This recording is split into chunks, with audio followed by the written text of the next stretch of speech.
승리와 영광이라는 이름 아래 이 작은 점의 극히 일부를 차지하려고 했던 역사 속의 수많은 정복자들이 보여준 피해 역사를 생각해보라. 이 작은 점의 한 모서리에 살던 사람들이 거의 구분할 수 없는 다른 모서리에 살았던 사람에게 보여주었던 잔혹함을 생각하여 보라.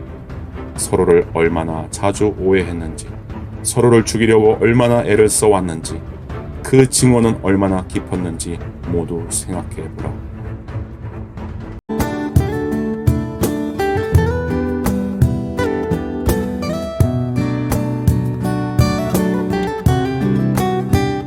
종교와 가장 가까운 학문이 무엇일까? 역사학, 문학, 생물학, 인류학? 물론 그러한 분야들도 종교와 꽤 가까운 학문들이다. 그런데 지금 내가 염두하는 답은 바로 천문학이다. 성경에서는 창세기 1장 1절로부터 천문학과 함께 관심을 공유하고 있다. 태초에 하나님이 천지를 창조하시니라. 땅이 혼돈하고 공허하며 흑암이 깊음 위에 있고 하나님의 영은 수면 위에 운행하시니라. 하나님이 이르시되 빛이 있으라 하시니 빛이 있었고 빛이 하나님이 보시기에 좋았더라. 하나님이 빛과 어둠을 나누사 하나님이 빛을 낮이라 부르시고 어둠을 밤이라 부르시니라. 저녁이 되고 아침이 되니 이는 첫째 날이니라. 실제로 고대 중동인들은 하늘의 별들이 하나님의 아들들로서 천사라고 믿은 적이 있다. 신약에서도 예수님이 탄생하시던 시기 페르시아의 점성술사인 마귀들이 천체의 움직임을 보고 점을 치다 하나님의 아들이 이 땅에 강생하심을 알고 아기 예수에게 경배드린 이야기가 나온다. 이런 식으로 성경과 천문학 사이의 관련성을 찾으면 여러 곳들을 더 찾을 수 있겠다. 여기 다윗이 썼다고 알려진 시편 8편의 일부를 읽어본다. 주의 손가락으로 만드신 주의 하늘과 주께서 베풀어 두신 달과 별들을 내가 보오니 사람이 무엇이기에 주께서 그를 생각하시며 인자가 무엇이기에 주께서 그를 돌보시나이까. 시편 8편 3절에서 4절의 말씀.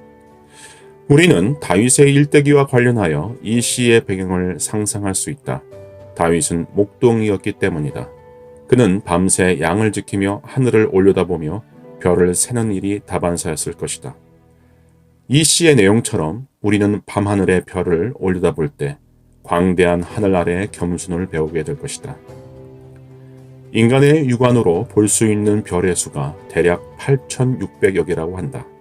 그러나 그것이 다가 아니다. 별이 보이지 않는 흑암 너머에도 엄청난 별이 숨겨져 있다. 천문학에 관심이 있는 사람이라면 허블 망원경에 대하여 알고 있을 것이다. 13.2m짜리 우주 망원경이다. 1990년 최초로 허블 망원경은 우주에 있는 천체를 관찰하기 위하여 지구 대기권 바깥으로 올려졌다. 그리고 천체를 관찰하기 위하여 주로 별들에 초점을 맞추어 사용되어 왔다. 그러던 가운데 1995년에는 최초로 별이 보이지 않는 빈 공간으로 렌즈를 향해 보았다. 그것도 최대한 멀리 보기 위하여 바늘 구멍만한 면적에 초점을 맞췄던 것이다. 10일 동안 암흑 너머에 있는 미미한 빛들을 모아 마침내 이미지를 얻는 데 성공한다. 그리고 그것을 보게 된 사람들은 경악했다. 바늘 구멍같이 좁기 좁은 하늘 너머로 대략 3,000개의 은하가 찍혔기 때문이다. 전문가들은 고심했다. 하필 망원경이 우주에서 특별한 곳을 찍은 것이 아닐까.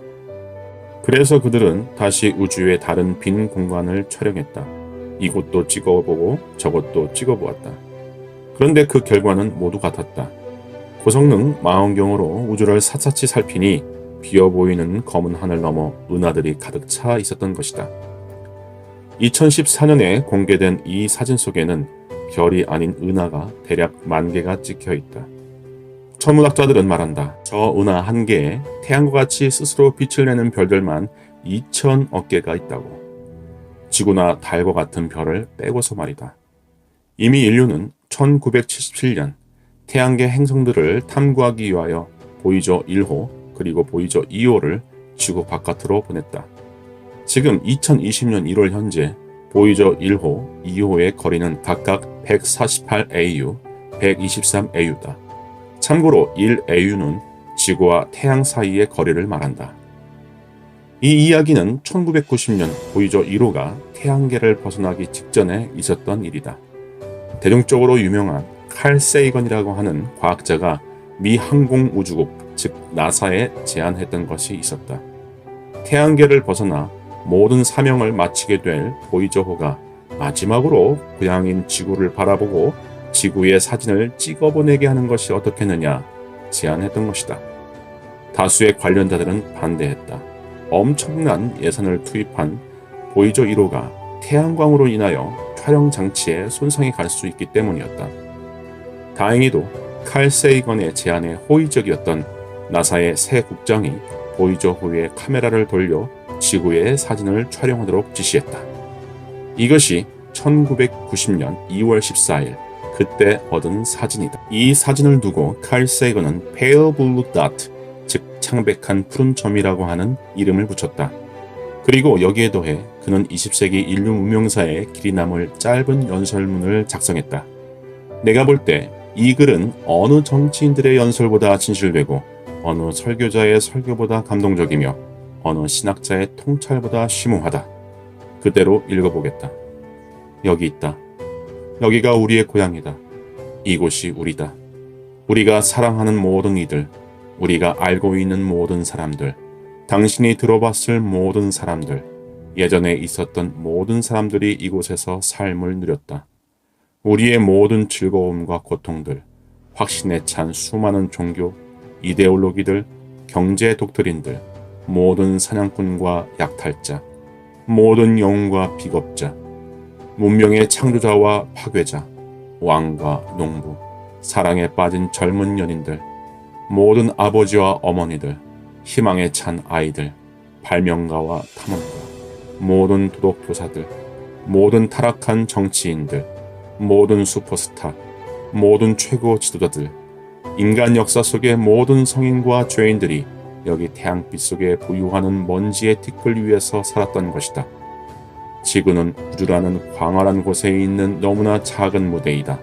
승리와 영광이라는 이름 아래 이 작은 점의 극히 일부를 차지하려고 했던 역사 속의 수많은 정복자들이 보여준 피해 역사를 생각해보라.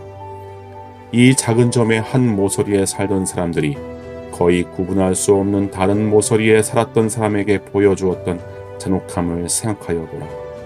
서로를 얼마나 자주 오해했는지, 서로를 죽이려고 얼마나 애를 써왔는지, 그 징후는 얼마나 깊었는지 모두 생각해보라.